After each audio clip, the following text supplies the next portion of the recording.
Assalamualaikum warahmatullahi wabarakatuh. Perkenalkan, nama saya Nanda Syifa Fauzia. Pada kesempatan kali ini akan menjelaskan mengenai etnometodologi. Adapun bahasan yang akan saya bahas, yang pertama mengenai definisi etnometodologi dan yang kedua mengenai diversifikasi etnometodologi. Yang pertama mengenai definisi etnometodologi. Nah, apa sih sebenarnya etnometodologi itu?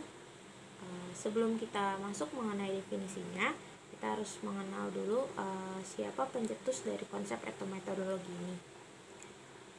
Pencetus dari etnometodologi adalah seorang sosiolog Amerika, yaitu Harold Garfinkel, yang lahir di New Jersey pada tanggal 29 Oktober 1911, yang kemudian meninggal pada tahun 2011 di tanggal 21 April pada usianya yang ke-93 tahun. Upaya yang Garfinkel lakukan bisa kita lihat dalam menengahi ketegangan dalam analisis sosiologi. Pada zaman tradisional, analisis sosiologi itu menggunakan pendekatan makro dan pendekatan mikro. Nah, pendekatan-pendekatan ini mengalami ketegangan dalam analisis sosiologi.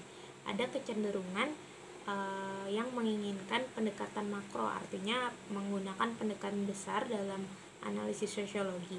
Nah, pendekatan makro ini ditawarkan oleh Durkheim.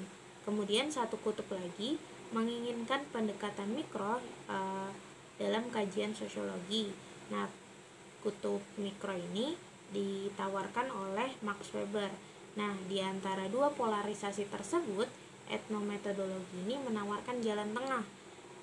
Jadi kalau misalkan mengenai interaksi sosial atau realitas sosial, kalau misalkan dalam pendekatan makro dikatakan bahwa interaksi sosial ini berasal dari kekuatan atau tindakan individu, itu dari pendekatan mikro ya maksudnya. Nah, kalau dalam pendekatan makro dikatakan bahwa interaksi sosial itu terbentuk dari sebuah sistem.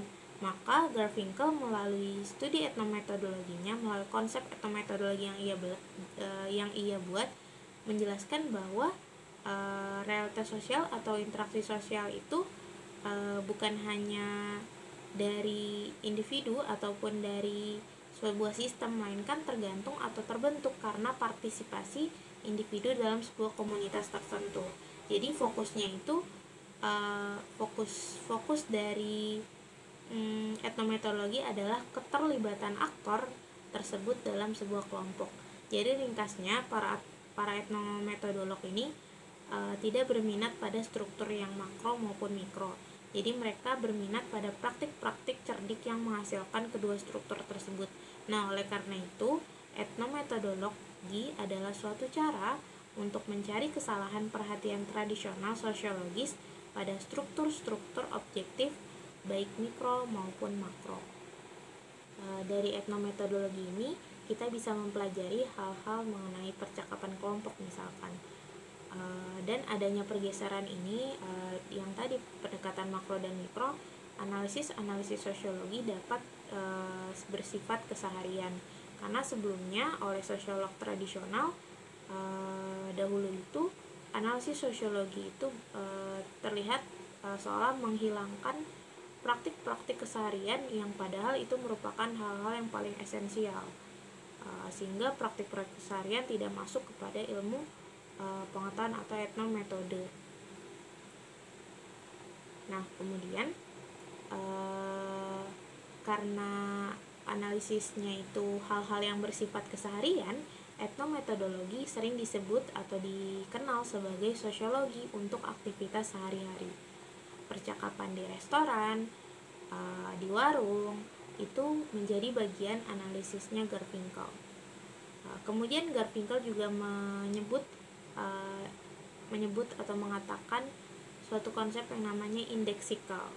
Indeksikal adalah pemahaman dalam komunitas yang terbentuk dari pengalaman bersama. Maksudnya apa?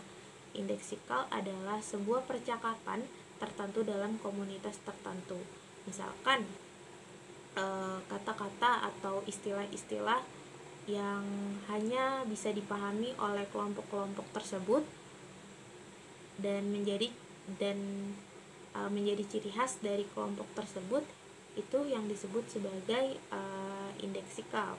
Contohnya misal kata bucin atau cuan, sebenarnya kan itu merupakan percakapan-percakapan yang berasal dari kelompok kecil dan yang dipahaminya oleh kelompok-kelompok tersebut saja. Nah, kemudian percakapan atau kata-kata tersebut tersebar luas dan menjadi bahasa atau istilah yang sering digunakan. Selain itu, selain kasus-kasus yang bersifat keseharian, Garfinkel juga pernah mempraktikkan etnometodologi dalam persidangan atau antara pedagang dan pembeli. Jadi semua juga dapat dilihat sebagai fenomena-fenomena sosiologi yang punya makna, dan semua ini dilihat bukan sebagai makro dan mikro, melainkan terbentuk secara khas dan dipahami oleh orang-orang yang mengalami pengalaman yang sama. Nah, secara definisi, etnometodologi berarti metode-metode yang digunakan orang berdasarkan keseharian untuk menyempurnakan kehidupan mereka sehari-hari.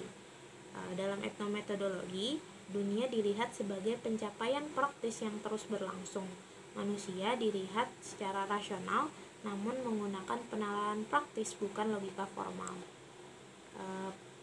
Adapun pendirian kunci Garfinkel tentang etnometodolog adalah ia mengatakan bahwa studi ini dapat dipertanggungjawabkan secara refleksif, dan penjelasan-penjelasan adalah cara yang digunakan aktor tersebut untuk menjelaskan situasi-situasi spesifik, dan pelaporan adalah cara yang digunakan untuk membuat pengertian terhadap dunia. Selain itu, para etnometodolog juga menunjukkan bahwa para sosiolog juga memakai laporan-laporan dalam studi sosiologisnya, dan juga berusaha memberi penjelasan-penjelasan seperti ilmu